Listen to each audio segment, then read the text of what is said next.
A little girl is sitting on her grandfather's lap and is stroking his cheeks. Then she touches her much softer skin. Grandfather, tell me, is it true that God made all of us? Yes, says the old man. Grandfather, tell me, is it true that God made you a long time ago and God made me not such a long time ago? Yes, the grandfather answers.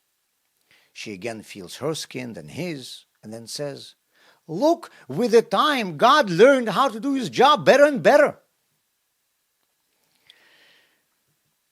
Centuries ago, people saw cows and dogs and didn't even wonder whether they were the same cows and dogs that were walking the earth thousands of years ago.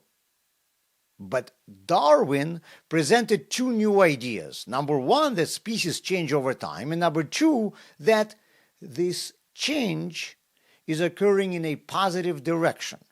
Species become stronger, adapt for survival, and so on. In other words, the nature could have been such that changes happen, but they don't bring any improvements. Or that there may be improvements, but nothing makes the fitter survive and the weaker die out.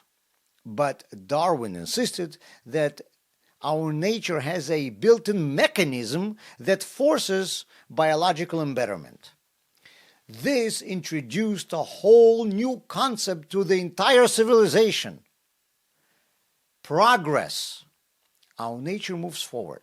A cow of the 21st century AD is more advanced than a cow of the 21st century BC. People automatically began to extrapolate this approach, applying it not only to biology, but also to our culture, values, social views. The problem, however, is that biological progress takes a lot of centuries. Those who don't believe in the Torah will even say that it took place over billions of years. And in social issues, we want to apply this approach to the changes that occur over a decade or maybe even a few years. Can you call a mutation that appeared 10 years ago an evolutionary advancement? To confirm that this is in fact a biological improvement, we must wait at least a millennium or two. Not every mutation is positive. In ideologies too, we will be able to judge their progressiveness only in retrospect, after 2,000 or 3,000 years. And in the meantime, it is too early to call progressive some idea that appeared a century ago. Biology knows whole groups of animals that died due to negative mutation, and history knows whole advanced civilizations that collapsed due to their new ideologies. And I promise, at that time, everyone considered these new ideologies to be progressive. Maybe we should look at ideological progress the same way we look at biological progress. If there is a new approach to social issues, a new value system, or new ideology, or new cultural phenomenon. Just as you don't call every mutation evolution, let's not call every new ideology progress. Until it has proven itself, let's call it a new ideological mutant.